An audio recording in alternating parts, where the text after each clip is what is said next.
ਸਤਿ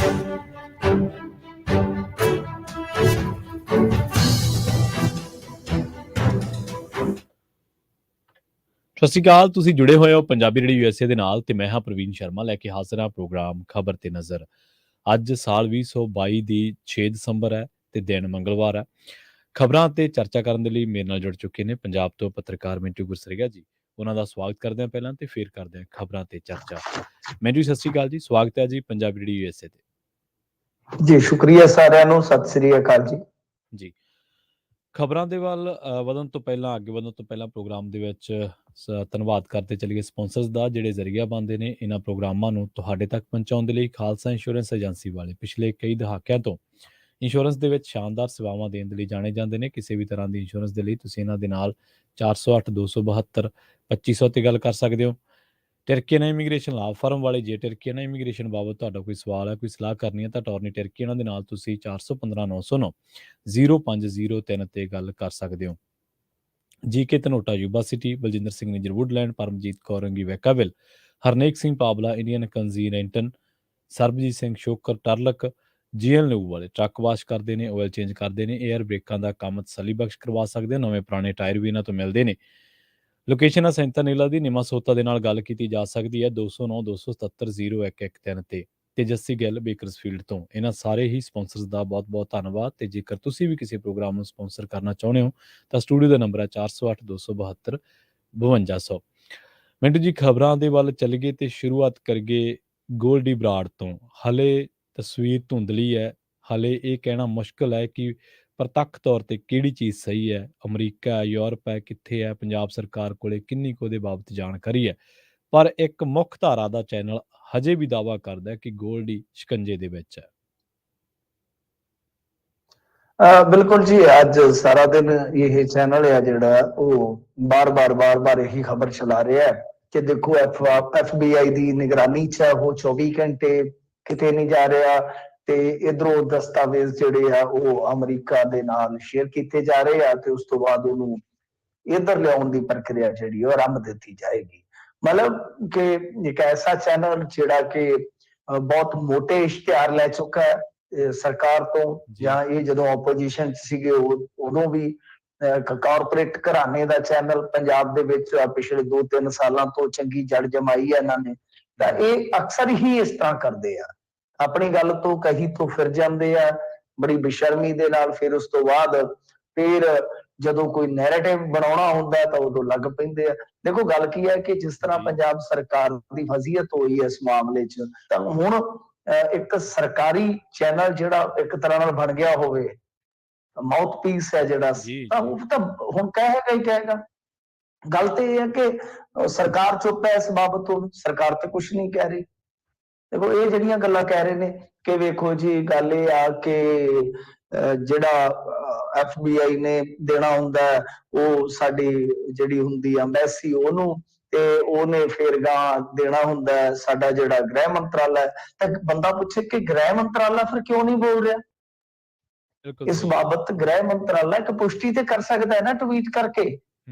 ਜੀ ਤਾਂ ਇਹ ਆਪਣੇ ਆਪ ਦੇ ਵਿੱਚ ਇੱਕ ਬੜਾ ਵੱਡਾ ਸਵਾਲ ਹੈ ਕਿ ਕਿਉਂ ਤੁਸੀਂ ਕਾਹਤੋਂ ਇੰਨੀ ਜ਼ੋਰ ਨਾਲ, ਇੰਨੀ ਸ਼ਿੱਦਤ ਦੇ ਨਾਲ ਇਸ ਚੀਜ਼ ਨੂੰ ਪ੍ਰਚਾਰ ਰਹੇ ਹੋ, ਜਦਕਿ ਇਹ ਗੱਲ ਮਤਲਬ ਕਿ ਹੁਣ ਪਿਛਲੇ 4-5 ਦਿਨ ਤੋਂ ਹੋ ਰਹੀ ਹੈ, ਸਰਕਾਰ ਨੇ ਵੀ ਕਹੀ ਆ, ਪਰ ਹਾਲੇ ਤੱਕ ਜਦੋਂ ਤੱਕ ਪੁਸ਼ਟੀ ਨਹੀਂ ਹੋ ਰਹੀ, ਜਾਂ ਤਾਂ ਤੁਸੀਂ ਦੱਸ ਦਿਓ ਕਿ ਤੁਹਾਡੇ ਕੋਲ ਡਾਕੂਮੈਂਟ ਕਿਹੜਾ ਹੈ, ਤੁਹਾਡੇ ਕੋਲ ਕਿਹੜੇ ਦਸਤਾਵੇਜ਼ ਨੇ। ਬਸ ਉਹੀ ਸੂਤਰ ਤੋਂ ਹਾਲ ਦੀ ਘੜੀ ਕੁਛ ਵੀ ਅਸੀਂ ਤਾਂ ਨਹੀਂ ਕਹਾਂਗੇ ਕਿ ਕੁਛ ਵੀ ਜਿਹੜਾ ਉਹ ਕਿਸੇ ਮਤਲਬ ਕਿ ਤਥਾਤਮਕ ਪ੍ਰਕਾਸ਼ ਦੇ ਵਿੱਚ ਨਜ਼ਰ ਆ ਰਿਹਾ। ਸਾਰਾ ਕੁਛ ਐਸਾ ਹੀ ਹੈ ਕਿ ਵੱਖੋ ਵੱਖਰੇ ਐਂਗਲਾਂ ਤੋਂ ਵੱਖੋ ਵੱਖਰੇ ਦਾਅਵੇ ਨੇ। ਸਰਕਾਰ ਕੱਲ PC ਕਰਕੇ ਮਾੜਾ ਜਿਹਾ ਗੋਲ-ਮੋਲ ਜਿਹਾ ਜਵਾਬ ਦੇ ਗਈ, ਉਸ ਤੋਂ ਇਲਾਵਾ ਕੋਈ ਇਹਨਾਂ ਨੇ ਤਥਾਤਮਕ ਚੀਜ਼ ਨਹੀਂ ਪੇਸ਼ ਕੀਤੀ। ਤੇ ਹੁਣ ਇਹ ਜਿਹੜਾ ਚੈਨਲ ਆ ਜਿਹੜਾ ਖਾਸ ਤੌਰ ਤੇ ਸਰਕਾਰ ਦੇ ਗੁਣ ਗਾਉਂਦਾ ਰਹਿੰਦਾ ਹੈ, ਤਾਂ ਉਹਨਾਂ ਨੇ ਵੀ ਚੱਕ ਕੇ ਤੇ ਚੇਪ ਦਿੱਤਾ ਸਾਰਾ ਦਿਹਾੜੀ ਅੱਜ ਇਹੀ ਕੰਮ ਚੱਲਿਆ। ਤਾਂ ਖੈਰ ਦੇਖਦੇ ਆ, ਇਹਦੇ ਚ ਕੋਈ ਵੀ ਸਪਸ਼ਟਤਾ ਨਹੀਂ ਹੈਗੀ। ਤਾਂ ਮੇਰੇ ਖਿਆਲ ਦੇ ਨਾਲ ਤੁੱਕੇਮਾਰੀ ਤੋਂ ਐਵੇਂ ਗੁਰੇਜ਼ ਕਰਨਾ ਚਾਹੀਦਾ, ਇੰਤਜ਼ਾਰ ਕਰ ਲੈਂਦੇ, ਕਿਉਂਕਿ ਹੁਣ ਤਾਂ ਇਹਨਾਂ ਨੇ FBI ਤੱਕ ਪਹੁੰਚਾ ਦਿੱਤਾ ਤੇ ਇਹ ਵੀ ਕਿ ਕਾਗਜ਼ ਤਿਆਰ ਹੋ ਗਏ ਆ। ਜਦੋਂ ਕਾਗਜ਼ ਤਿਆਰ ਹੋ ਗਏ, ਕਾਗਜ਼ ਕਿਹੜਾ ਰਕਸ਼ੇ ਤੇ ਜਾਣੇ ਨੇ ਉੱਥੇ US ਦੇ ਵਿੱਚ, ਕਾਗਜ਼ ਵੀ ਪਹੁੰਚ ਜਾਣਗੇ, 1-2 ਦਿਨ ਇੰਤਜ਼ਾਰ ਕਰ ਲੈਂਦੇ, ਫਿਰ ਲੱਗ ਜੂਗਾ ਪਤਾ ਕਿ ਸੱਚ ਕੀ ਹੈ ਕਿ ਝੂਠ ਕੀ ਹੈ। ਤੇ ਦੂਜੇ ਪਾਸੇ ਅੱਜ ਜੇ ਸਿੱਧੂ ਮੂਸੇਵਾਲਾ ਹੱਤਿਆਕਾਂਡ ਦੇ ਨਾਲ ਜੁੜੀ ਇੱਕ ਆਪਾਂ ਵੱਡੀ ਖਬਰ ਤੇ ਗੱਲ ਕਰੀਏ ਤਾਂ ਕੁਝ ਜੀ ਸਿੰਗਰ ਜਿਹੜੇ ਆ, ਖਾਸ ਤੌਰ ਤੇ ਬੱਬੂ ਮਾਨ, ਮਨਕੀਰਤ ਔਲਖ, ਉਹਨਾਂ ਨੂੰ ਵੀ ਸਮਨਿੰਗ ਦੀ ਖਬਰ ਜਿਹੜੀ ਅੱਜ ਬੜੀ ਟ੍ਰੈਂਡ ਕੀਤੀ ਹੈ ਕਿ ਉਹਨਾਂ ਨੂੰ ਵੀ ਸਮਨਿੰਗ ਕੀਤੀ ਜਾ ਸਕਦੀ ਹੈ ਇਸ ਮਾਮਲੇ 'ਚ। ਜੀ ਮਿੰਟ ਜੀ, ਅਗਲੀ ਖਬਰ ਦੇ ਵੱਲ ਵਧੀਏ ਤੇ ਗੱਲ ਕਰੀਏ ਭਾਜਪਾ ਦੀ। ਕੱਲ ਆਪਾਂ ਐਗਜ਼ਿਟ ਪੋਲਾਂ ਦੀ ਬਾਬਤ ਬੜੀ ਤਫਸੀਲ ਦੇ ਨਾਲ ਤੁਸੀਂ ਦੱਸਿਆ ਸੀਗਾ ਕਿ ਕੀ ਸਮੀਕਰਨ ਨੇ ਤੇ ਕੀ ਐਗਜ਼ਿਟ ਪੋਲ ਦਿਖਾ ਰਹੇ ਨੇ, ਪਰ ਇੱਕ ਸਾਬਕਾ ਸੀਐਮ ਦਾਅਵਾ ਕਰ ਰਹੇ ਨੇ, ਉਹ ਕਹਿੰਦੇ ਭਾਜਪਾ ਹਾਰ ਰਹੀ ਹੈ ਗੁਜਰਾਤ ਦੇ ਵਿੱਚ। ਦੇਖੋ ਇਹ ਸਾਬਕਾ ਸੀਐਮ ਤੇ ਹੈ ਹੀ ਹੈ। ਇਸ ਤੋਂ ਇਲਾਵਾ ਜੀ ਜੇ ਇਹਨਾਂ ਦਾ ਪੋਲੀਟੀਕਲ ਬੈਕਗ੍ਰਾਉਂਡ ਵੇਖੋਗੇ ਨਾ ਤਾਂ ਇਹ ਨਰਿੰਦਰ ਮੋਦੀ ਦੇ ਮੁੱਢਲੇ ਸਿਆਸੀ ਯਾਰਾਂ ਦੇ ਵਿੱਚੋਂ ਇੱਕ ਸਨ। ਜੀ ਇਹਨਾਂ ਦੀ ਤਿੱਕੜੀ ਬੜੀ ਮਸ਼ਹੂਰ ਸੀ ਉੱਥੇ ਗੁਜਰਾਤ ਦੇ ਵਿੱਚ। ਸ਼ੰਕਰ ਸਿੰਘ ਵਘੇਲਾ, ਕੇਸ਼ੂਭਾਈ ਪਟੇਲ ਤੇ ਨਰਿੰਦਰ ਮੋਦੀ ਤੇ ਦੱਸਦੇ ਆ ਕਿ ਮਤਲਬ ਕਿ ਰੌਂਡੀਆਂ ਵੀ ਇੱਕੋ ਸਕੂਟਰ ਤੇ ਹੀ ਮਾਰਦੇ ਹੁੰਦੇ ਸਨ ਕਿਸੇ ਟਾਈਮ। ਜੀ ਤਾਂ ਹੁਣ ਸ਼ੰਕਰ ਸਿੰਘ ਵਘੇਲਾ ਜਿਹੜੇ ਆ ਉਹ ਇਸ ਵੇਲੇ ਬੋਲ ਰਹੇ ਆ ਤੇ ਕੇਸ਼ੂਭਾਈ ਪਟੇਲ ਸਦਾ ਲਈ ਚੁੱਪ ਹੋ ਗਏ ਸਨ। ਕੇਸ਼ੂਭਾਈ ਪਟੇਲ ਉਹ ਸ਼ਖਸ ਸਨ ਜਿਨ੍ਹਾਂ ਨੂੰ ਨਰਿੰਦਰ ਮੋਦੀ ਆਪਣਾ ਸਿਆਸੀ ਗੁਰੂ ਦੱਸਿਆ ਕਰਦੇ ਸੀਗੇ ਤੇ ਉਹਨਾਂ ਦੇ ਪੈਰੀ ਵੀ ਹੱਥ ਲਾਉਂਦੇ ਹੁੰਦੇ ਸਨ। ਤਾਂ ਖੈਰ ਇਹ ਜਿਹੜੇ ਸ਼ੰਕਰ ਸਿੰਘ ਵਘੇਲਾ ਨੇ, ਇਹ ਉਹ ਸ਼ਖਸ ਨੇ ਜਿਨ੍ਹਾਂ ਨੇ ਸ਼ੁਰੂਆਤੀ ਦੌਰ ਦੇ ਵਿੱਚ ਕਹਿ ਲਓ ਕਿ ਗੁਜਰਾਤ ਦੇ ਅੰਦਰ ਪੈਰ ਲਾਏ, ਜਦੋਂ ਇਹਨਾਂ ਦੇ ਪੈਰ ਲੱਗਣੇ ਸਟਾਰਟ ਹੋਏ। ਤੇ ਕੇਸ਼ੂਭਾਈ ਦੀ ਲੀਡਰਸ਼ਿਪ ਦੇ ਵਿੱਚ ਹੀ ਪਹਿਲੀ ਵਾਰ 1995 ਦੇ ਵਿੱਚ ਇਹਨਾਂ ਨੇ ਮੈਦਾਨ ਫਤਹ ਕੀਤਾ ਸੀ ਉੱਥੇ। ਤੇ ਸ਼ੰਕਰ ਸਿੰਘ ਵਘੇਲਾ ਫਿਰ ਜਿਹੜਾ ਸੀ 1996 ਚ ਭਾਜਪਾ ਤੋਂ ਲਹਿਦਾ ਹੋ ਗਿਆ। ਫਿਰ ਉਹ ਕਈ ਪਾਰਟੀਆਂ ਚ ਗਿਆ, ਜਿੱਦਾਂ ਆਰਜੇਡੀ, ਕਾਂਗਰਸ, ਐਨਸੀਪੀ, ਫਿਰ ਪ੍ਰਜਾ ਸ਼ਕਤੀ ਡੈਮੋਕ੍ਰੇਸੀ, ਇਹਨਾਂ ਨੇ ਕੋਈ ਪਾਰਟੀ ਬਣਾ ਲਈ ਸੀਗੀ, ਡੈਮੋਕ੍ਰੈਟਿਕ ਪਾਰਟੀ। ਤਾਂ ਖੈਰ ਅੱਜ ਕੱਲ ਇਹਨਾਂ ਨੇ ਕਿਸੇ ਵੱਡੇ ਸਿਆਸੀ ਦਲ ਦੇ ਨਾਲ ਕੋਈ ਅਲਾਇੰਸ ਨਹੀਂ ਕੀਤਾ, ਪਰ ਇਹਨਾਂ ਦੀ ਇੱਕ ਇੰਟਰਵਿਊ ਆ, ਜੇ ਕਿਸੇ ਨੇ ਦੇਖਣੀ ਹੋਵੇ ਤਾਂ ਉਹ ਇੰਟਰਵਿਊ ਮਿਲ ਜਾਏਗੀ, ਜੇ ਕਿਸੇ ਨੇ ਪੜ੍ਹਨੀ ਹੋਵੇ ਤਾਂ ਉਹ ਵੀ ਮਿਲ ਜਾਏਗੀ। ਬਹੁਤ ਵੱਡੀ ਇੰਟਰਵਿਊ ਆ। ਤਾਂ ਉਸ ਇੰਟਰਵਿਊ ਦੇ ਵਿੱਚ ਕਾਫੀਆਂ ਗੱਲਾਂ ਇਹਨਾਂ ਨੇ ਕਹੀਆਂ। ਤਾਂ ਜਦ ਇਹਨਾਂ ਨੂੰ ਪੁੱਛਿਆ ਗਿਆ ਕਿ ਤੁਸੀਂ ਕਿਸ ਆਧਾਰ ਤੇ ਕਹਿ ਰਹੇ ਹੋ, ਦੇਖੋ ਹੁਣ ਚੋਣ ਸਰਵੇ ਅਲੱਗ ਨੇ, ਜੀ ਅੰਦਾਜ਼ੇ ਅਲੱਗ ਨੇ, ਵਿਸ਼ਲੇਸ਼ਣ ਅਲੱਗ ਨੇ, ਪਰ ਇਹਨਾਂ ਦਾ ਸੁਰ ਬਿਲਕੁਲ ਅਲੱਗ ਹੈ। ਕਹਿੰਦਾ ਕਿ ਭਾਜਪਾ ਬੁਰੀ ਤਰ੍ਹਾਂ ਹਾਰ ਰਹੀ ਹੈ। ਜੀ ਯਾਨੀ ਵਘੇਲਾ ਸਾਹਿਬ ਕਹਿ ਰਹੇ ਆ ਕਿ ਬਹੁਤ ਬੁਰੀ ਤਰ੍ਹਾਂ ਹਾਰ ਰਹੀ ਹੈ ਭਾਜਪਾ। ਕਾਰਨ ਦੱਸੋ ਕਿਵੇਂ ਹਾਰ ਰਹੀ ਹੈ? ਉਹ ਕਹਿੰਦੇ ਕਿ ਗੱਲ ਇਹ ਆ ਕਿ ਭਾਜਪਾ ਦੇ ਨਾਲੋਂ ਲੋਕਾਂ ਦਾ ਮੋਹ ਟੁੱਟ ਗਿਆ, ਮੋਹ ਤੋੜ ਹੋ ਗਏ ਨੇ ਲੋਕ। ਜੀ ਤੇ ਇਸ ਲਈ ਪਹਿਲੇ ਫੇਜ਼ ਦੇ ਵਿੱਚ VOTING ਘੱਟ ਹੋਈ। ਜੋ ਲੋਕ ਵਾਰ-ਵਾਰ ਇਹਨਾਂ ਨੂੰ ਵੋਟ ਦੇ ਰਹੇ ਸੀਗੇ ਉਹਨਾਂ ਨੇ ਹੁਣ ਕਿਨਾਰਾ ਕਰ ਲਿਆ। ਸੈਕੰਡ ਫੇਜ਼ ਦੇ ਵਿੱਚ ਕਾਂਗਰਸ ਨੇ OBC ਕਾਰਡ ਖੇਡ ਦਿੱਤਾ ਤੇ ਉਸ ਇਲਾਕੇ ਦੇ ਵਿੱਚ ਜਿੱਥੇ ਜ਼ਿਆਦਾ ਇਹ VOTING ਇਹਨਾਂ ਇਲਾਕਿਆਂ ਚੋਂ ਨਹੀਂ ਸੀ ਤਾਂ ਉੱਥੇ ਵੀ ਨੁਕਸਾਨ ਹੋਇਆ। ਜੀ ਤੇ ਜਦੋਂ ਇਹ ਉਹਨਾਂ ਨੂੰ ਸਵਾਲ ਕੀਤਾ ਗਿਆ ਕਿ ਦੇਖੋ ਕਾਂਗਰਸ ਤਾਂ ਪੂਰੀ ਸ਼ਕਤੀ ਦੇ ਨਾਲ ਇਲੈਕਸ਼ਨ ਲੜਦੀ ਨਹੀਂ ਨਜ਼ਰ ਆ ਰਹੀ, ਤਾਂ ਤੁਸੀਂ ਕਿਸ ਆਧਾਰ ਤੇ ਕਹਿ ਰਹੇ ਹੋ? ਤਾਂ ਉਹ ਕਹਿੰਦੇ ਕਿ ਦੇਖੋ ਜਦੋਂ 1977 ਦੇ ਵਿੱਚ ਭਾਰਤੀ ਜਨਤਾ ਪਾਰਟੀ ਦੀ ਸਰਕਾਰ ਬਣੀ ਸੀ ਤਾਂ ਇੰਦਰਾ ਗਾਂਧੀ ਤੋਂ ਲੈ ਕੇ ਸੰਜੇ ਗਾਂਧੀ ਤੱਕ ਸਾਰੇ ਮਾਝੇ ਗਏ ਸਨ। ਤਾਂ ਕਈ ਵਾਰ ਮਾਹੌਲ ਇਹੋ ਜਿਹਾ ਬਣ ਜਾਂਦਾ ਕਿ ਕੋਈ ਫੈਕਟਰ ਕੰਮ ਨਹੀਂ ਕਰਦਾ। ਫਿਰ ਪ੍ਰਧਾਨ ਮੰਤਰੀ ਦੇ ਰੋਡ ਸ਼ੋਅ ਦੀ ਵੀ ਗੱਲ ਕੀਤੀ। ਉਹਨਾਂ ਨੇ ਕਿਹਾ ਕਿ ਰੋਡ ਸ਼ੋਅ ਦੇ ਵਿੱਚ ਭੀੜ ਆਉਣੀ ਅਲੱਗ ਆ, ਬਾਕੀ ਇਹਨਾਂ ਦਾ ਇਵੈਂਟ ਜਿਹੜਾ ਪ੍ਰੀ ਪਲਾਨ ਸੀਗਾ, ਇਹਨਾਂ ਨੇ ਖੁਲਾਸਾ ਕੀਤਾ ਕਿ ਐਂਬੂਲੈਂਸ ਜਿਹੜੀ ਰੋਕੀ ਗਈ ਆ ਉਹ ਸਾਰਾ ਕੁਝ ਜਾਣ ਬੁੱਝ ਕੇ ਵਿਖਾਉਣ ਵਾਸਤੇ ਸੀਗਾ। ਜੀ ਨਾਲ ਆਮ ਆਦਮੀ ਪਾਰਟੀ ਬਾਰੇ ਕਿਹਾ ਕਿ 5 ਦਸੰਬਰ ਤੱਕ 5 ਵਜੇ ਤੱਕ ਇਹ ਮੁੱਖ ਮਹਿਮਾਨ ਸਨ ਸਾਡੇ ਗੁਜਰਾਤ ਦੇ, ਤਾਂ ਬਸੇ ਚਲੇ ਗਏ ਸਨ। ਫਿਰ ਵੱਡੀ ਗੱਲ ਇਹ ਕਹਿ ਰਹੇ ਆ ਕਿ ਜਿੱਦਾਂ ਮੌਤ ਦਾ ਸੌਦਾਗਰ ਇੱਕ ਸ਼ਬਦ ਇਸਤੇਮਾਲ ਕੀਤਾ ਗਿਆ ਸੀਗਾ ਨਰਿੰਦਰ ਮੋਦੀ ਪ੍ਰਤੀ, ਤਾਂ ਸੋਨੀਆ ਗਾਂਧੀ ਦੇ ਇਸ ਬਿਆਨ ਦੇ ਰੈਫਰੈਂਸ ਚ ਉਹਨਾਂ ਨੇ ਕਿਹਾ ਕਿ ਮੈਂ ਇਹ ਗੱਲ ਇਸ ਆਧਾਰ ਤੇ ਕਹੀ ਸੀ ਕਿ 2002 ਦੇ ਵਿੱਚ ਜੋ ਕੁਝ ਹੋਇਆ ਗੁਜਰਾਤ ਦੇ ਅੰਦਰ, ਤਾਂ ਇਹਨਾਂ ਲੋਕਾਂ ਨੇ ਜੋ ਜਲੀਆਂ ਲਾਸ਼ਾਂ ਸੀਗੀਆਂ ਉਹਨਾਂ ਨੂੰ ਸਫੇਦ ਕੱਪੜੇ ਦੇ ਵਿੱਚ ਵਲੇਟ ਕੇ ਅਹਿਮਦਾਬਾਦ ਦੇ ਵਿੱਚ ਸ਼ਵ ਯਾਤਰਾ ਕੱਢੀ ਸੀ ਤੇ ਨਾਲ ਇਹ ਕਿਹਾ ਸੀਗਾ ਕਿ ਕਿਰਿਆ ਦੀ ਪ੍ਰਤੀਕਿਰਿਆ ਹੋਏਗੀ, ਮਤਲਬ ਕਿ ਐਕਸ਼ਨ ਦਾ ਰਿਐਕਸ਼ਨ ਹੋਏਗਾ। ਤਾਂ ਤੁਸੀਂ ਆਪ ਹੀ ਹੁਣ ਹਿਸਾਬ ਕਿਤਾਬ ਕਰੋ ਜੀ ਕਿ ਜਦੋਂ ਰਕਸ਼ਕ ਹੀ ਪਕਸ਼ਕ ਬਣ ਜਾਣ ਤਾਂ ਫਿਰ ਭਾਈ ਕੀ ਹੋਏਗਾ? ਤੇ ਉਹ ਕਹਿੰਦੇ ਕਿ ਜਿੰਨੀ ਕੁ ਮੇਰੀ ਜਾਣਕਾਰੀ ਆ ਮੁਸਲਮਾਨਾਂ ਨੇ ਗੋਦਰਾ ਵਾਲਾ ਡੱਬਾ ਸਾੜਿਆ ਹੀ ਨਹੀਂ ਸੀਗਾ।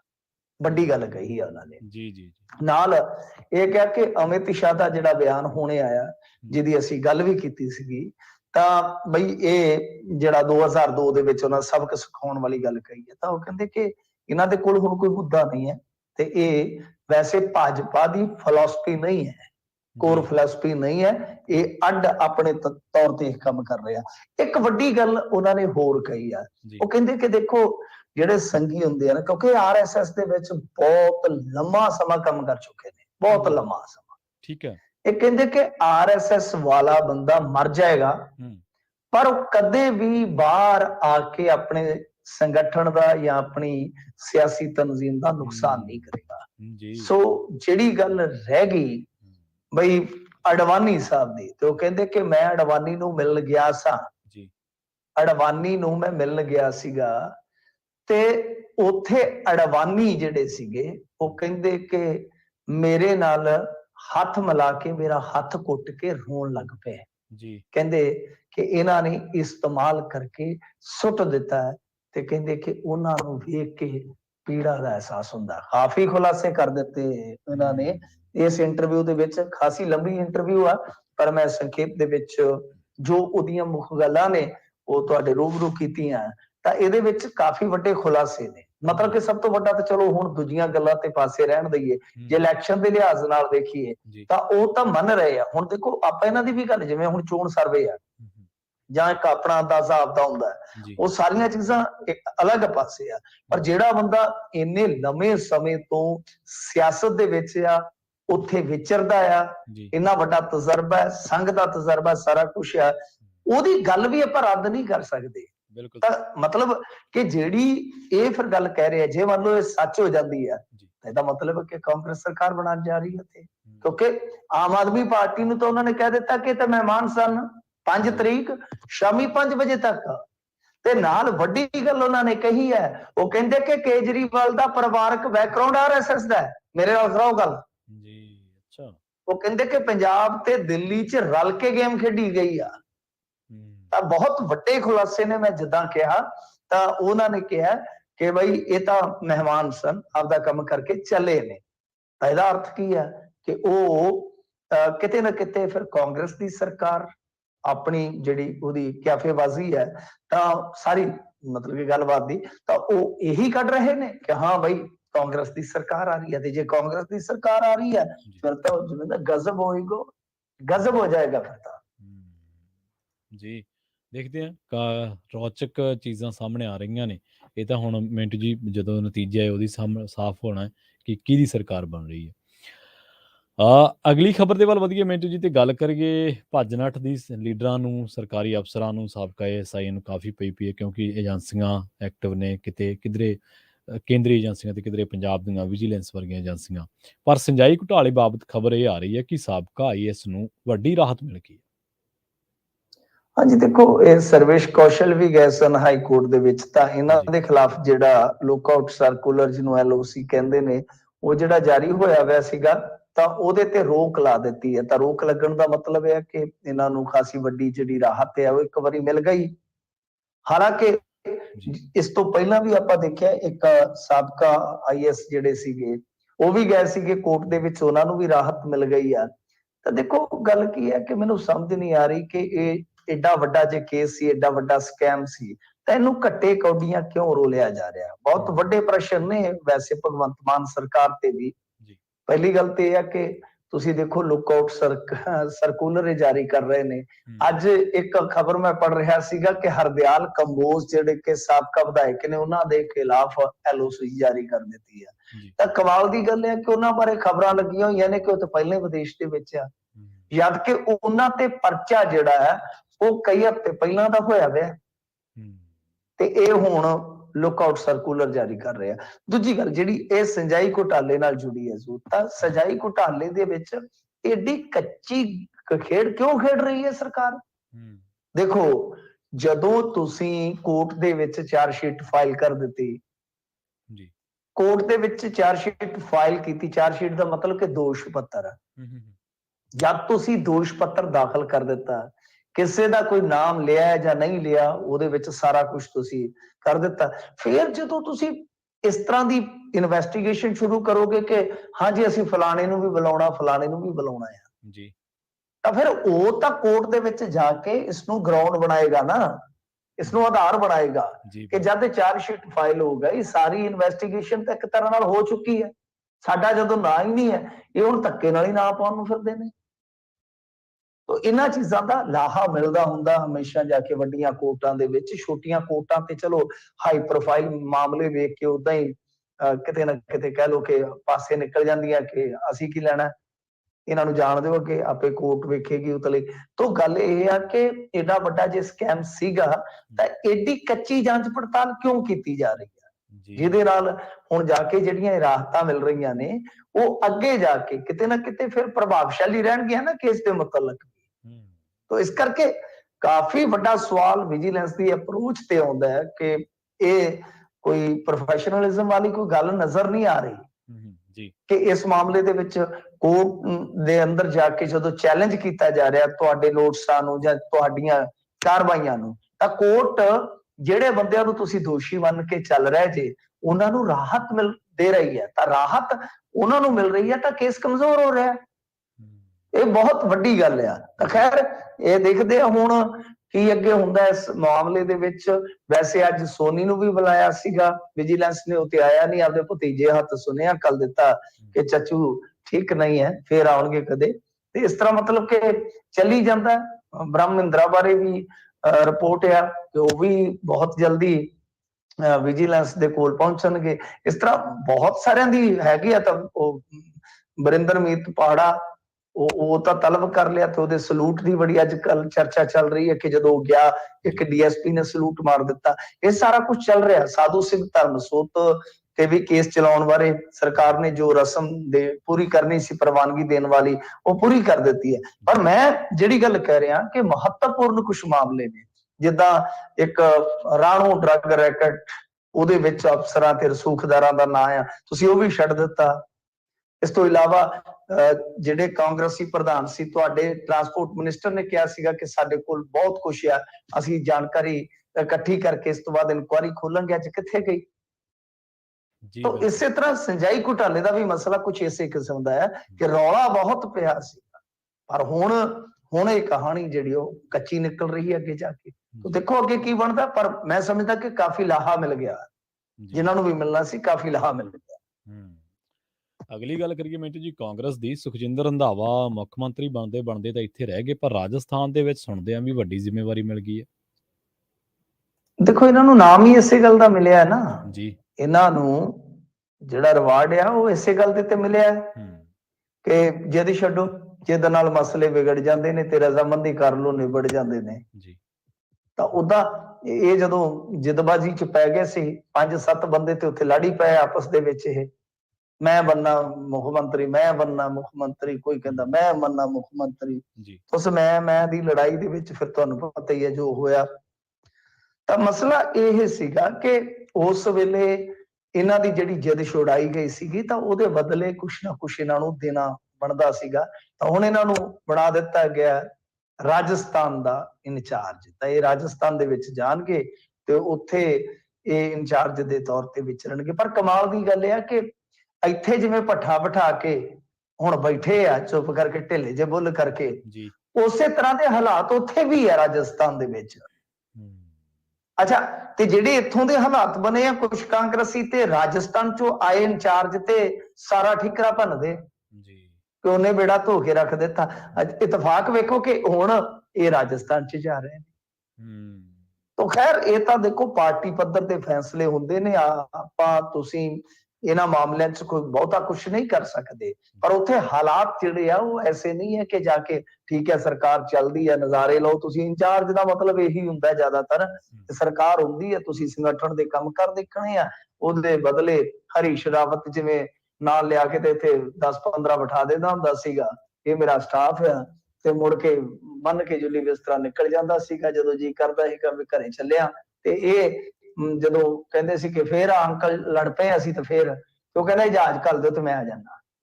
ਤਾਂ ਇਸ ਤਰ੍ਹਾਂ ਮਤਲਬ ਬੁੱਲੇ ਵੱਢਣ ਵਾਲਾ ਕੰਮ ਹੁੰਦਾ ਆ। ਪਰ ਇੱਥੇ ਜਿੱਦਾਂ ਕਹਿ ਲਓ ਕਿ ਕੰਡਿਆਂ ਦਾ ਤਾਜ ਵੀ ਆ, ਉੱਥੇ ਵੀ ਹਾਲਾਤ ਜਿਹੜੇ ਤੁਹਾਨੂੰ ਪਤਾ ਗਹਿਲੋਤ ਤੇ ਪਾਇਲਟ ਉਹਨਾਂ ਦਾ ਪੇਚਾ ਬਹੁਤ ਕਸੂਤਾ ਪਿਆ। ਹਾਲਾਂਕਿ ਭਾਰਤ ਜੋੜੋ ਯਾਤਰਾ ਦੇ ਤਹਿਤ ਜੋ ਇਹਨਾਂ ਦੀਆਂ ਸਰਗਰਮੀਆਂ ਨੇ ਉਹਦੇ ਕਰਕੇ ਥੋੜਾ ਰੌਲਾ ਰੱਪਾ ਘੱਟ ਹੈ, ਪਰ ਰੌਲਾ ਰੱਪਾ ਕਾਂਗਰਸ ਦੇ ਵਿੱਚ ਰਹਿੰਦਾ ਤੇ ਜ਼ਰੂਰ ਹੈ ਨਾ। ਹਾਂਜੀ, ਬਿਲਕੁਲ ਬਿਲਕੁਲ।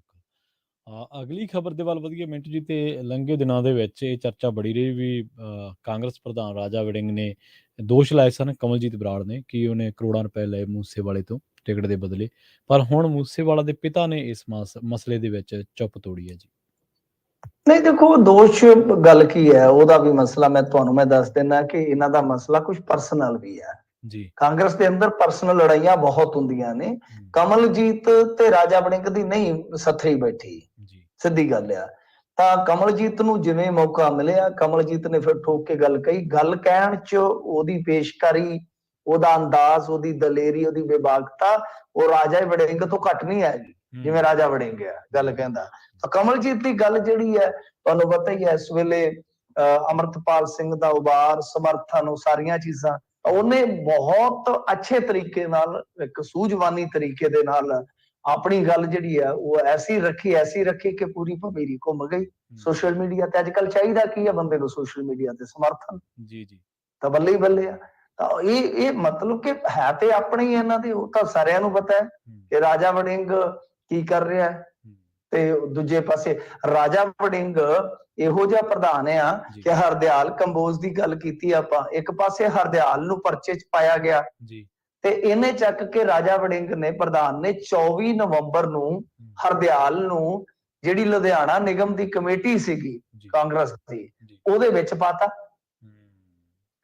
ਇਹੋ ਜਿਹੀਆਂ ਤੇ ਗੱਲਾਂ ਨੇ ਨਾ ਕਿ ਇੱਕ ਪਾਸੇ ਤਾਂ ਤੁਸੀਂ ਇਹੋ ਜਿਹੇ ਬੰਦੇ ਨੂੰ ਕਹਿ ਰਹੇ ਹੋ ਕਿ ਪਾਰਟੀਆਂ ਵਿਰੋਧੀ ਗਤੀਵਿਧੀਆਂ ਕਰਦਾ ਹੈ, ਤੇ ਦੂਜੇ ਪਾਸੇ ਇੱਕ ਬੰਦਾ ਸ਼ਰੇਆਮ ਮਰਦਾ ਪਿਆ ਸਿਰ ਚੜ ਕੇ, ਉਹਦੇ ਤੇ ਦੋਸ਼ ਲੱਗੇ ਆ। ਪਹਿਲਾਂ ਵੀ 36 ਕਿਸਮ ਦੇ ਦੋਸ਼ ਬੋਲਦੇ ਆ, ਉਹਦੇ ਮੁੰਡੇ ਤੇ ਦੋਸ਼ ਲੱਗੇ ਆ। ਇੱਕ ਤਰ੍ਹਾਂ ਨਾਲ ਕਹਿ ਲਓ ਕਿ ਕਾਨੂੰਨ ਦੇ ਕਾਗਜ਼ਾਂ ਦੇ ਵਿੱਚ ਉਹ ਲੜੀਂਦਾ ਤੇ ਤੁਸੀਂ ਚੱਕ ਕੇ ਉਹਨੂੰ ਇਨਾਮਾਤ ਦੇ ਰਹੇ ਹੋ ਇਸ ਤਰ੍ਹਾਂ ਦੇ। ਤਾਂ ਇਹ ਕੋਈ ਗੱਲ ਥੋੜੀ ਨਾ ਬਣਦੀ ਹੈ। ਸੋ ਇਸ ਕਰਕੇ ਕਿਤੇ ਨਾ ਕਿਤੇ ਜਿੱਦਾਂ ਕਹ ਲਓ ਇਹ ਤੇ ਇਹਨਾਂ ਦੇ ਆਪਣੇ ਮਸਲੇ ਸੀਗੇ, ਕਿਉਂਕਿ ਜਿਹੜੀ ਕਮਲਜੀਤ ਨੇ ਗੱਲ ਕਹੀ ਸੀਗੀ, ਕਮਲਜੀਤ ਨੇ ਕੋਈ ਇਹ ਨਹੀਂ ਕਿ ਕੋਈ ਸਬੂਤ ਦਿੱਤੇ ਜਾਂ ਕਿਹਾ ਕਿ ਮੈਂ ਦੇਖਿਆ ਦਿਖਾਇਆ ਜਾਂ ਮੈਂ ਸੁਣਿਆ। ਉਹਨੇ ਇਹ ਗੱਲ ਕਹੀ ਸੀਗੀ ਕਿ ਮੈਂ ਕੁਝ ਬੰਦਿਆਂ ਤੋਂ ਸੁਣਿਆ, ਤਾਂ ਗੱਲ ਸੁਣੀ ਸੁਣਾਈ ਹੋ ਗਈ ਨਾ। ਤਾਂ ਰਾਜਾ ਵੜਿੰਗ ਨੇ ਕਿਹਾ ਕਿ ਭਾਈ ਇਹਦਾ ਜਵਾਬ ਤੇ ਫਿਰ ਬਲਕੌਰ ਸਿੰਘ ਜੀ ਸਿੱਧੂ ਦੇ ਸਕਦੇ ਨੇ। ਉਹਨਾਂ ਨੇ ਜਵਾਬ ਦੇ ਦਿੱਤਾ। ਸਾਡੀ ਟੀਮ ਨੇ ਵੀ ਅੱਜ ਗੱਲ ਕੀਤੀ ਸੀ ਉਹਨਾਂ ਦੇ ਨਾਲ ਕਿ ਭਾਈ ਤੁਸੀਂ ਕੁਝ ਬੋਲੋ, ਇਸ ਚੀਜ਼ ਤੇ ਸਾਫ਼ ਕਰੋ। ਤਾਂ ਉਹਨਾਂ ਨੇ ਸਾਨੂੰ ਵੀ ਇਹੋ ਜਵਾਬ ਦਿੱਤਾ ਸੀਗਾ ਕਿ ਹਾਲਾਂਕਿ ਉਹਨਾਂ ਦੀ ਸਿਹਤ ਨਾਸਾਜ਼ ਹੈ ਅੱਜ ਕੱਲ, ਉਹ ਕਹਿੰਦੇ ਕਿ ਦੇਖੋ ਬੇਟੇ ਵੀ ਗੱਲ ਇਹ ਆ ਕਿ ਸਾਡੇ ਕੋਲ ਇੰਨੇ ਪੈਸੇ ਹੈ ਦੇਣ ਵਾਸਤੇ, ਅਸੀਂ ਐਂ ਦੇਈ ਚੱਲੀਏ ਬਈ 4 ਕਰੋੜ ਟਿਕਟ ਦਾ ਚੱਕੋ, 6 ਕਰੋੜ ਦਾਰਾ ਚੱਕੋ, ਤੇ ਫਿਰ ਇਲੈਕਸ਼ਨ ਵੀ ਲੜਨਾ ਸੀਗਾ। ਉਹ ਕਹਿੰਦੇ ਵੀ ਸਾਰੇ ਪੈਸੇ ਧੇਲੇ ਦਾ ਕੰਮ ਮੇਰੇ ਹੱਥ 'ਚ ਹੀ ਰਿਹਾ, ਕਦੇ ਸਿੱਧੂ ਨੇ ਇਸ ਤਰ੍ਹਾਂ ਕਿਸੇ ਨਾਲ ਕੋਈ ਡੀਲ ਨਹੀਂ ਕੀਤੀ ਤੇ ਕੋਈ ਪੈਸਾ ਨਹੀਂ। ਫਿਰ ਬਾਅਦ ਦੇ ਵਿੱਚ ਉਹਨਾਂ ਨੇ ਹੋਰ ਵੀ ਜਨਤਕ ਬਿਆਨ ਦਿੱਤਾ। ਉਹ ਕਹਿੰਦੇ ਕਿ ਰਾਜਾ ਵੜਿੰਗ ਨੇ ਕੋਈ ਸਾਥੋਂ ਇਸ ਤਰ੍ਹਾਂ ਦਾ ਪੈਸਾ ਨਹੀਂ ਲਿਆ। ਇਹਦਾ ਮਤਲਬ ਹੈ ਮੁੱਦਾ ਖਤਮ, ਮੁੱਦਾ ਖਤਮ। ਗੱਲ ਸੁਣੀ ਸੁਣਾਈ ਸੀ। ਵੈਸੇ ਤੇ ਆਪਣੇ ਵਰਗਿਆਂ ਨੇ ਵੀ ਆਫ ਦੀ ਰਿਕਾਰਡ ਕਈ ਚਰਚਾਵਾਂ ਇਸ ਤਰ੍ਹਾਂ ਦੀਆਂ ਸੁਣੀਆਂ ਹੁੰਦੀਆਂ ਨੇ, ਪਰ ਉਹ ਗੱਲ ਕਹਿ ਦੇਣੀ, ਉਦੋਂ ਕਹਿ ਦੇਣੀ, ਖਾਸ ਤੌਰ ਤੇ ਜਦੋਂ ਗੱਲ ਦਾ ਜਵਾਬ ਦੇਣ ਵਾਲਾ ਬੰਦਾ ਹੀ ਸੰਸਾਰ ਚ ਹੈ ਨਹੀਂਗਾ, ਤਾਂ ਮੈਨੂੰ ਨਹੀਂ ਲੱਗਦਾ ਕਿ ਉਹ ਗੱਲ ਦਾ ਕੋਈ ਵਜਨ ਰਹਿੰਦਾ। ਹਾਲਾਂਕਿ ਚਲੋ ਬਲਕੌਰ ਸਿੰਘ ਜੀ ਸਿੱਧੂ ਦਾ ਬੋਲਣਾ ਬਣਦਾ ਸੀ, ਉਹਨਾਂ ਨੇ ਬੋਲਿਆ ਤੇ ਗੱਲ ਸਾਫ਼ ਹੋ ਗਈ ਤੇ ਗੱਲ ਕਹੀ ਆਈ ਜੀ। ਅਗਲੀ ਖਬਰ ਦੇ ਵੱਲ ਵਧੀਆ ਮਿੰਟ ਜੀ ਤੇ ਗੱਲ ਕਰੀਏ। ਕੇਂਦਰੀ ਮੰਤਰੀ ਦੇ ਮੁੰਡੇ ਦੀ, ਇਹਦੇ ਖਿਲਾਫ ਦੋਸ਼ ਪੱਤਰ ਦਾਖਲ ਕੀਤਾ ਜੀ। ਹਾਂਜੀ, ਇਹ ਲਖੀਮਪੁਰ ਖੀਰੀ ਵਾਲਾ ਜਿਹੜਾ ਇੱਕ ਬਹੁਤ ਦਰਦਨਾਕ ਇਹਨਾਂ ਨੇ ਕਾਂਡ ਅੰਜਾਮ ਦਿੱਤਾ ਸੀਗਾ, ਤਾਂ ਉਹਦੇ ਵਿੱਚ ਬੜੀ ਇਹਨਾਂ ਨੇ ਭੱਜਾ ਤੋੜੀ ਕੀਤੀ ਆ। ਤਾਂ ਅਖੀਰ ਇਹਨਾਂ ਦੀ ਦਾਲ ਗਲੀ ਨਹੀਂ ਹੈ। ਕੋਰਟ ਦੇ ਵਿੱਚ ਇਹਨਾਂ ਨੇ 8 ਤੋਂ ਪਟੀਸ਼ਨ ਪਾਈ ਸੀ ਕਿ ਸਾਨੂੰ ਦੋਸ਼ ਮੁਕਤ ਕਰ ਦਿੱਤਾ ਜਾਵੇ। ਕੋਰਟ ਨੇ ਇਨਕਾਰ ਕਰ ਦਿੱਤਾ। ਉਸ ਤੋਂ ਬਾਅਦ ਚਾਰਜ ਸ਼ੀਟ ਫਾਈਲ ਹੋ ਜਾਂਦੀ ਹੈ। 14 ਬੰਦਿਆਂ ਦੇ ਖਿਲਾਫ ਚਾਰਜ ਸ਼ੀਟ ਫਾਈਲ ਹੋਈ ਆ। ਉਹਦੇ 'ਚ 3 ਭਾਜਪਾ ਕਾਰਕੁਨ ਉਹ ਵੀ ਆ ਜਿਹੜੇ ਬਾਅਦ ਦੇ ਵਿੱਚ ਭੀੜ ਵੱਲੋਂ ਮਾਰ ਦਿੱਤੇ ਗਏ ਸਨ। ਤਾਂ ਮ੍ਰਿਤਕਾਂ ਨੂੰ ਵੀ ਇਹਦੇ ਵਿੱਚ ਸ਼ਾਮਲ ਕੀਤਾ ਗਿਆ ਵਾ।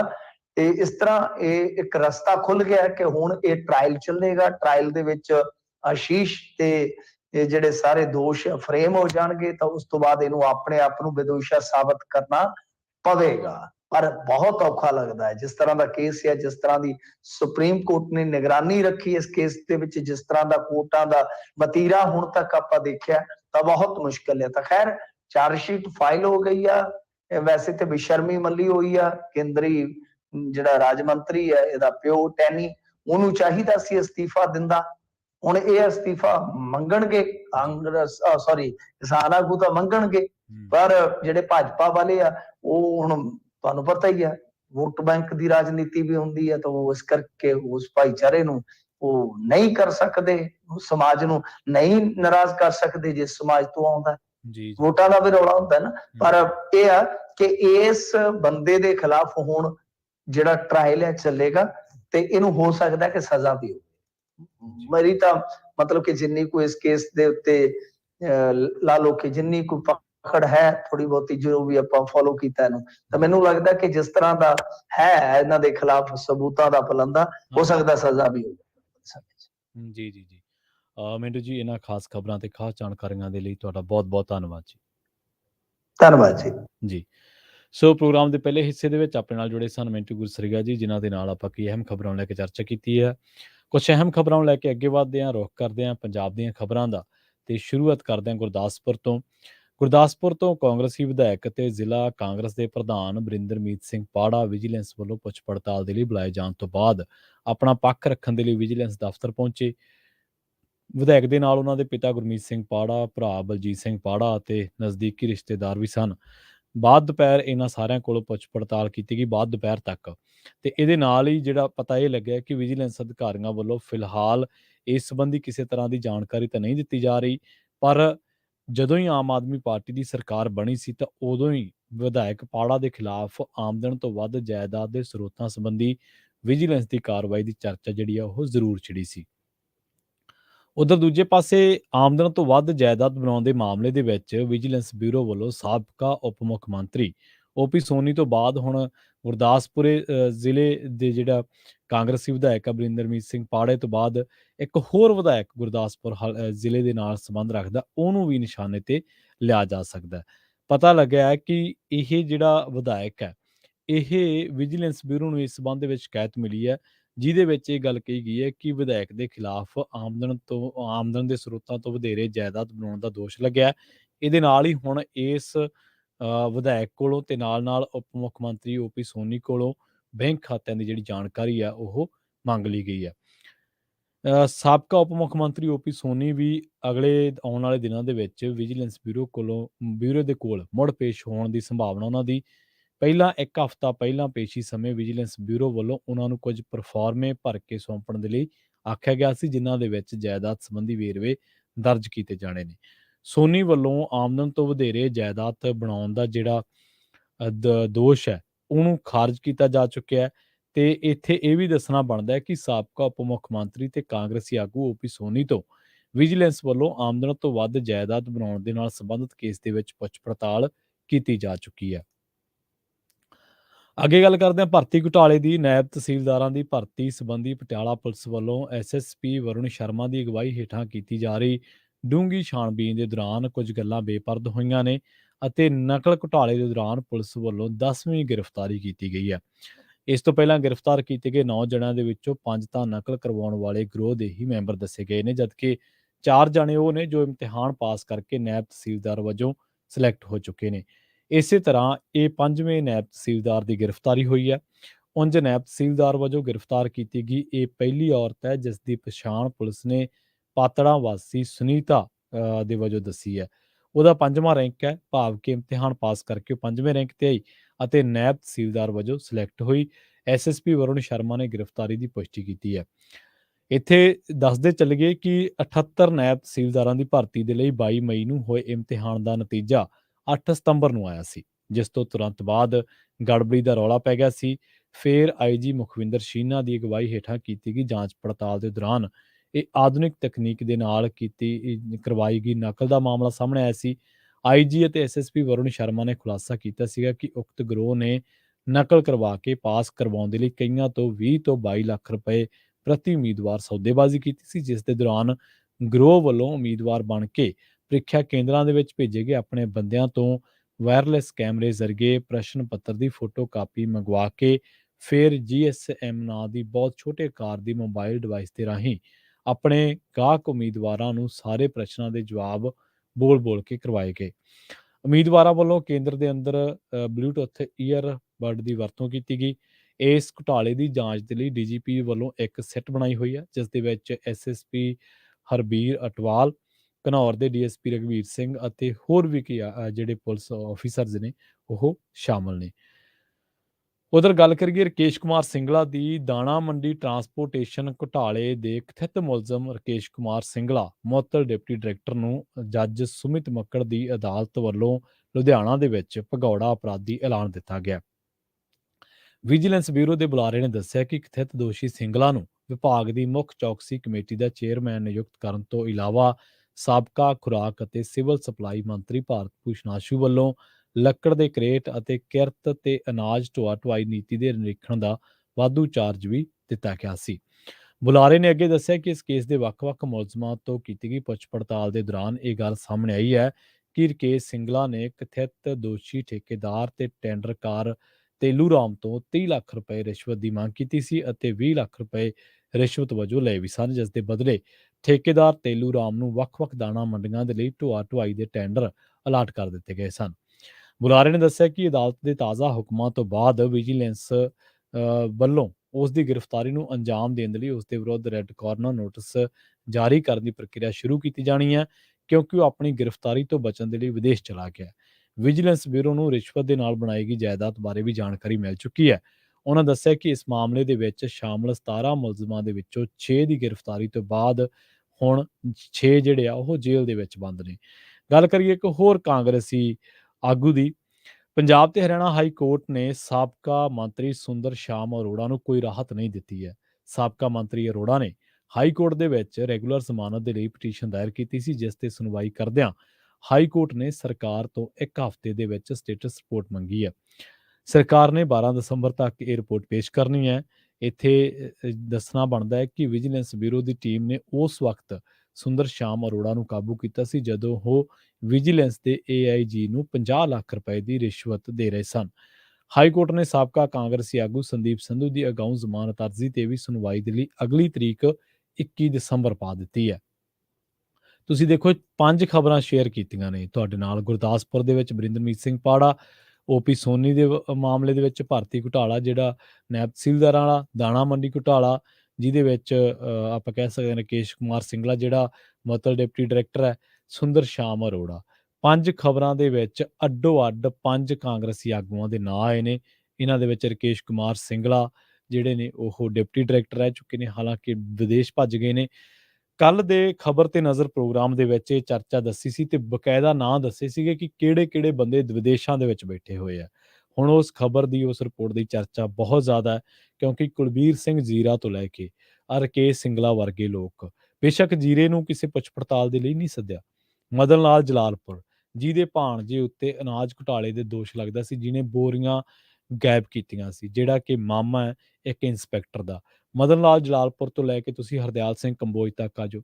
ਹਰਦਿਆਲ ਸਿੰਘ ਕੰਬੋਜ ਤੋਂ ਲੈ ਕੇ ਉਹਦਾ ਪੁੱਤਰ ਆ ਜਿਹੜਾ ਮਿਲਟੀ, ਉਹ ਵੀ ਨਾਲ ਹੀ ਹੈ। ਹਰਦਿਆਲ ਸਿੰਘ ਕੰਬੋਜ ਤੋਂ ਹੁੰਦੇ ਹੁੰਦੇ ਜੇਕਰ ਇੱਧਰ ਮਾਝੇ ਵੱਲ ਆ ਜਾਈਏ ਤੇ ਬਰਿੰਦਰਮੀਤ ਸਿੰਘ ਪਾੜਾ ਤੇ ਆਪਣੇ ਓਪੀ ਸੋਨੀ ਤੋਂ ਪੁੱਛ ਪੜਤਾਲ ਕੀਤੀ ਜਾ ਰਹੀ ਹੈ। ਇਸੇ ਤਰ੍ਹਾਂ ਜੇ ਗੱਲ ਕਰੀਏ ਤਾਂ ਸੁੰਦਰ ਸ਼ਾਮ ਅਰੋੜਾ ਤੋਂ ਪੁੱਛ ਪੜਤਾਲ ਕੀਤੀ ਜਾ ਰਹੀ ਹੈ। ਹਲੇ ਵੀ ਚਰਚਾ ਇਹ ਹੈ, ਘੱਟੋ ਘੱਟ ਦਰਜਨ ਦੇ ਕਰੀਬ, ਜੇ ਤੁਸੀਂ ਸਾਧੂ ਸਿੰਘ ਧਰਮਸੋਤ, ਸੰਗਤ ਸਿੰਘ ਗਿਲਜੀਆਂ, ਓਪੀ ਸੋਨੀ, ਤ੍ਰਿਪਤਰਜਿੰਦਰ ਸਿੰਘ ਬਾਜਵਾ, ਸੁੰਦਰ ਸ਼ਾਮ ਅਰੋੜਾ, ਉਸ ਤੋਂ ਬਾਅਦ ਬਰਿੰਦਰਮੀਤ ਸਿੰਘ ਪਾੜਾ, ਓਪੀ ਸੋਨੀ ਤੇ ਹਾਲੇ ਤੱਕ ਕੁਝ ਘੁਟਾਲਿਆਂ ਨੂੰ ਹੱਥ ਪਾਉਣ ਵਾਲਾ ਪਿਆ ਨਾ, ਉਹਨਾਂ ਦਾ ਵੀ ਆ ਜਾਣਾ ਜਿਹੜੇ ਭਾਜਪਾ ਦੇ ਵਿੱਚ ਗਏ ਆ। ਘੱਟੋ ਘੱਟ ਇਸ ਵੇਲੇ ਦਰਜਨ ਕਾਂਗਰਸੀ ਆਗੂ ਇਹ ਜਿਹੇ ਹੈ ਜਿਨ੍ਹਾਂ ਨੂੰ ਵਿਜੀਲੈਂਸ ਨੇ ਵਕਤ ਪਾਇਆ ਹੋਇਆ। ਇਹ ਵਿਜੀਲੈਂਸ ਨੇ ਜਾਂ ਕਿਸੇ ਸਰਕਾਰ ਨੇ ਨਹੀਂ ਵਕਤ ਪਾਇਆ ਹੋਇਆ, ਇਹ ਵਕਤ ਪਾਇਆ ਹੋਇਆ ਉਹਨਾਂ ਕੁਤਾਹੀਆਂ, ਲਾਪਰਵਾਹੀਆਂ, ਘੁਟਾਲਿਆਂ ਨੇ ਜਿਹੜੇ ਸੱਤਾ ਦੀ ਆੜ ਦੇ ਹੇਠ ਕੀਤੇ, ਜਿਹੜੇ ਸੱਤਾ ਦੇ ਹੰਕਾਰ ਦੇ ਹੇਠ ਕੀਤੇ। ਆ ਜਿਹੜਾ ਭਾਰਤ ਭੂਸ਼ਣ ਆਸ਼ੂ ਹੈ, ਜੇਲ੍ਹ ਦੀਆਂ ਸਲਾਖਾਂ ਪਿੱਛੇ ਹੈ, ਇਹ ਡੀਐਸਪੀ ਬਲਵਿੰਦਰ ਸੇਖੋਂ ਦੀਆਂ ਕਦੇ ਤੁਸੀਂ ਇੰਟਰਵਿਊ ਕੱਢ ਕੇ ਪੜ੍ਹੋ। ਇਹ ਕਿਸੇ ਟਾਈਮ ਕਹਿੰਦਾ ਹੁੰਦਾ ਸੀ ਕੋਰਟ ਨੂੰ ਜਾ ਕੇ ਕਹਿ ਦੇ ਮੰਤਰੀ ਨਹੀਂ ਮੰਨਦਾ, ਤੇ ਹੁਣ ਭਾਈ ਅੰਦਰ ਹੈ, ਕੋਰਟ ਨੂੰ ਜਾ ਕੇ ਕਹਿ ਦੇ ਮੰਤਰੀ ਨਹੀਂ ਮੰਨਦਾ ਅੰਦਰ ਰਹਿਣ ਨੂੰ, ਬਾਹਰ ਕੱਢੋ। ਪਰ ਹੁਣ ਤਾਂ ਕੱਢਣਾ ਕੋਰਟ ਨੇ ਹੈ। ਸੋ ਮੰਤਰੀ ਸਾਹਿਬ ਜਦੋਂ ਮੰਤਰੀ ਹੁੰਦੇ ਸੀ ਨਾ, ਹੰਕਾਰ ਇੱਕ ਸਿਖਰ ਤੇ ਹੁੰਦਾ ਸੀ, ਤੇ ਹੁਣ ਤੁਹਾਨੂੰ ਪਤਾ ਹੀ ਹੈ ਜੋ ਹੋਣਾ ਹੈ ਕੋਰਟ ਦੇ ਥਰੂ ਹੀ ਹੋਣਾ, ਜੋ ਜੇ ਬੰਦਾ ਜੇਲ੍ਹ ਦੇ ਵਿੱਚ ਹੈ ਤੇ ਜੇ ਬਾਹਰ ਕੱਢਣਾ ਹੈ ਕੋਰਟ ਹੀ ਕੱਢ ਸਕਦੀ ਹੈ, ਹੋਰ ਕੋਈ ਬਾਂਹ ਫੜ ਕੇ ਹੱਥ ਮਿਲਾਉਣ ਗਿਆ ਤਾਂ ਕੱਢ ਨਹੀਂ ਸਕਦਾ। ਹੁਣ ਵੀ ਜਾ ਕੇ ਕਹਿ ਦਿਓ ਕੋਰਟ ਨੂੰ ਕਿ ਮੰਤਰੀ ਨਹੀਂ ਮੰਨਦਾ ਅੰਦਰ ਰਹਿਣ ਨੂੰ, ਬਾਹਰ ਕੱਢ ਦਿਓ। ਇਹ ਬੰਦਾ, ਇਹ ਮੰਤਰੀ ਜਿਹੜਾ ਹੈ, ਇਹਨੇ ਇੱਕ ਵਾਰੀ ਬੀਬੀ ਕੁੱਟਤੀ ਸੀ, ਇੱਕ ਔਰਤ ਕੁੱਟਤੀ ਸੀ ਤੇ ਇਹ ਡੀਐਸਪੀ ਬਲਵਿੰਦਰ ਸਿੱਖ ਨੂੰ ਕਹਿੰਦਾ ਸੀ ਜਾ ਕੇ ਅਦਾਲਤ ਨੂੰ ਕਹਿ ਦੇ ਮੰਤਰੀ ਨਹੀਂ ਮੰਨਦਾ, ਮੈਂ ਤਾਂ ਇਦਾਂ ਹੀ ਕਰੂੰ ਤੇ ਮੈਂ ਮਿੱਧ ਕੇ ਰੱਖ ਦਿਆਂਗਾ। ਇੱਥੇ ਮਿੱਧ ਕੇ ਰੱਖਣ ਵਾਲੇ ਬਥੇਰੇ ਆਏ, ਬਥੇਰੇ ਤੁਰ ਗਏ। ਖੈਰ ਇਹ ਇਕੱਲੇ ਇਮਾਨਦਾਰ ਅਫਸਰਾਂ ਨਾਲ ਨਹੀਂ ਗਾ, ਸੱਤਾ ਡਰਾਉਂਦੀ ਹੈ, ਹਰ ਇੱਕ ਨੂੰ ਡਰਾਉਂਦੀ ਹੈ ਜਿਹੜਾ ਕੋਈ ਚੰਗਾ ਕੰਮ ਕਰਦਾ, ਪੱਤਰਕਾਰਾਂ ਨੂੰ ਵੀ ਬਹੁਤ ਡਰਾਉਂਦੀ ਹੈ। ਲੰਘੇ ਦਿਨੀ ਆਪਾਂ ਦੇਖਿਆ ਨਾ ਕਿਵੇਂ ਭਾਰਤ ਦੇ ਇੱਕ ਬਹੁਤ ਵੱਡੇ ਸੇਠ ਨੇ ਇੱਕ ਚੈਨਲ ਖਰੀਦ ਲਿਆ, ਪਰ ਉਹ ਇੱਕ ਪੱਤਰਕਾਰ ਨੂੰ ਨਹੀਂ ਖਰੀਦ ਸਕਿਆ। ਉਸ ਪੱਤਰਕਾਰ ਨੇ ਸੋਸ਼ਲ ਮੀਡੀਆ ਤੇ ਆਪਣਾ ਇੱਕ ਨਵਾਂ ਮੰਚ ਸ਼ੁਰੂ ਕਰ ਲਿਆ। ਇਹੀ ਹੁੰਦਾ ਜਦੋਂ ਕੋਈ ਵੀ ਬੰਦਾ ਤੁਹਾਨੂੰ ਜੌਬ ਤੋਂ ਕੱਢ ਸਕਦਾ, ਕੋਈ ਵੀ ਬੰਦਾ ਤੁਹਾਨੂੰ ਵਿਹਲੇ ਕਰ ਸਕਦਾ, ਪਰ ਤੁਹਾਡਾ ਆਰਟ ਤਾਂ ਨਹੀਂ ਨਾ ਖੋ ਸਕਦਾ, ਤੁਹਾਡੀ ਕਲਾ ਤਾਂ ਨਹੀਂ ਨਾ ਖੋ ਸਕਦਾ। ਤੁਸੀਂ ਉਸ ਕਲਾ ਨਾਲ ਅੱਜ ਨਹੀਂ, ਕੱਲ੍ਹ ਨਹੀਂ, ਪਰਸੋਂ ਨਹੀਂ, ਕਿਤੇ ਫਿਰ ਕਾਮਯਾਬ ਹੋ ਜਾਓਗੇ। ਜੋ ਤੁਹਾਡੇ 'ਚ ਕਲਾ ਹੈ, ਜੋ ਤੁਹਾਡੇ 'ਚ ਟੈਲੈਂਟ ਹੈ, ਉਹ ਤਾਂ ਬੰਦਾ ਕੋਈ ਮੁੱਲ ਨਹੀਂ ਨਾ ਖਰੀਦ ਸਕਦਾ। ਠੀਕ ਹੈ, ਤੁਸੀਂ ਜੌਬ ਕਿਤੇ ਵੀ ਕਰ ਰਹੇ ਹੋ ਤਾਂ ਰਵੀਸ਼ ਕੁਮਾਰ ਹੁਣ ਆਪਣੇ ਇੱਕ ਸੋਸ਼ਲ ਮੀਡੀਆ ਪਲੇਟਫਾਰਮ 'ਤੇ ਆਏ ਨੇ। ਖੈਰ ਪੰਜਾਬ ਦੇ ਵਿੱਚ ਜਿਹੜਾ ਘੁਟਾਲਿਆਂ ਦਾ ਜਿਹੜਾ ਇਸ ਵੇਲੇ ਜਿਸ ਤਰੀਕੇ ਨਾਲ ਵਿਜੀਲੈਂਸ ਪੁੱਛ ਪੜਤਾਲ ਕਰ ਰਹੀ ਹੈ, ਦਰਜਨ ਦੇ ਕਰੀਬ ਕਾਂਗਰਸੀ ਆਗੂ ਜਾਂ ਤਾਂ ਫਸੇ ਨੇ ਤੇ ਜਾਂ ਉਹਨਾਂ ਤੋਂ ਪੁੱਛ ਪੜਤਾਲ ਕੀਤੀ ਜਾ ਰਹੀ ਹੈ। ਇਸੇ ਤਰ੍ਹਾਂ ਬਿਊਰੋਕ੍ਰੇਸੀ ਦਾ ਇੱਕ ਬਹੁਤ ਵੱਡਾ ਹਿੱਸਾ ਜਿਹੜਾ ਉਹ ਵੀ ਕਰਪਸ਼ਨ ਦੇ ਦੋਸ਼ਾਂ ਦਾ ਸਾਹਮਣਾ ਕਰ ਰਿਹਾ। ਕਰਪਸ਼ਨ ਦੇ ਦੋਸ਼ਾਂ ਦਾ ਸਾਹਮਣਾ ਨਹੀਂ ਕਰ ਰਿਹਾ, ਏਆਈਜੀ ਆਸ਼ੀਸ਼ ਕਪੂਰ ਵਰਗਿਆਂ ਦੀਆਂ ਰਿਪੋਰਟਾਂ ਤੁਹਾਡੇ ਨਾਲ ਸਾਂਝੀਆਂ ਕੀਤੀਆਂ ਨੇ ਇਸੇ ਮੰਚ ਤੇ। ਏਆਈਜੀ ਆਸ਼ੀਸ਼ ਕਪੂਰ ਤੇ ਕੀ ਦੋਸ਼ ਲੱਗੇ ਨੇ? ਉਹ ਬੰਦੇ ਦੀਆਂ ਉਹਨਾਂ ਥਾਵਾਂ ਤੇ ਕਰੋੜਾਂ ਦੀਆਂ ਜਾਇਦਾਦਾਂ ਨੇ। ਏਆਈਜੀ ਆਸ਼ੀਸ਼ ਕਪੂਰ ਬਾਰੇ ਜਦੋਂ ਪੜ੍ਹੋਗੇ ਨਾ, ਕਰੋੜਾਂ ਦੀਆਂ ਜਾਇਦਾਦਾਂ ਬਣਾਈਆਂ ਨੇ ਉਹ ਬੰਦੇ ਨੇ ਚੰਡੀਗੜ੍ਹ ਦੇ ਵਿੱਚ, ਤੇ ਜਦੋਂ ਕੋਠੀ ਪਾਈ ਹੈ ਤੇ ਇੱਕ ਵੀ ਚੀਜ਼ ਮੁੱਲ ਨਹੀਂ ਲਿਆਂਦੀ, ਸਾਰੀਆਂ ਵੰਗਾਰਾਂ ਹੀ ਪਾਈਆਂ। ਕਦੇ ਜੇ ਇਲੈਕਟ੍ਰੋਨਿਕਸ ਦਾ ਸਮਾਨ ਚਾਹੀਦਾ, ਕਿਸੇ ਸ਼ੋਅਰੂਮ ਵਾਲੇ ਨੂੰ ਕਹਦੇ ਭੇਜ ਦੇ 10 ਲੱਖ ਦਾ ਸਮਾਨ। ਲੱਕੜ ਚਾਹੀਦੀ ਹੈ, ਕਿਸੇ ਸਾਧੂ ਸਿੰਘ ਧਰਮਸੋਤ ਵਰਗੇ ਦੇ ਅਧਿਕਾਰੀ ਨੂੰ ਕਹਦੇ ਆ ਸਾਗਵਾਨ ਭੇਜ, ਚੀਲ ਭੇਜ, ਫਲਾਨੀ ਭੇਜ, ਆ ਭੇਜ। ਤੇ ਜੇ ਕੋਈ ਹੋਰ ਸਮਾਨ ਚਾਹੀਦਾ ਘਰ ਦੇ ਵਿੱਚ ਵਰਤੋਂ ਕਰਨ ਵਾਲਾ ਇੰਟੀਰੀਅਰ ਦੇ ਵਿੱਚ, ਉਹ ਵੀ ਕਿਸੇ ਇੰਜੀਨੀਅਰ ਨੂੰ ਝੂਠਾ ਮੂਠਾ ਦਬਕਾ ਕੇ ਪਾ ਕੇ ਕੋਈ ਕੇਸ ਦਾ ਡਰਾਵਾ ਤੇ ਉਹਨੂੰ ਕਹਿ ਦੇਣਾ ਕਰ ਇੰਟੀਰੀਅਰ ਡਿਜ਼ਾਈਨ। ਸਾਰਾ ਕੁਝ ਡੰਡੇ ਨਾਲ ਹੀ ਕਰਾਇਆ। ਤੇ ਇਹ ਬੰਦਾ ਕੈਪਟਨ ਦੇ ਬੜਾ ਨਜ਼ਦੀਕੀ ਹੁੰਦਾ ਸੀ। ਇਹਨੇ ਪੰਜਾਬ ਦੇ ਵਿੱਚ ਕਈ ਵੱਡੇ ਘੁਟਾਲਿਆਂ ਦੀ ਜਾਂਚ ਕੀਤੀ ਤੇ ਜਿਵੇਂ ਕੈਪਟਨ ਚਾਹੁੰਦਾ ਸੀ, ਜਿਹਨੂੰ ਚਾਹੁੰਦਾ ਸੀ ਕਲੀਨ ਚਿੱਟ, ਜਿਹਨੂੰ ਚਾਹੁੰਦਾ ਸੀ ਉਹਨੂੰ ਫਸਾ ਵੀ ਦਿੰਦਾ ਸੀ।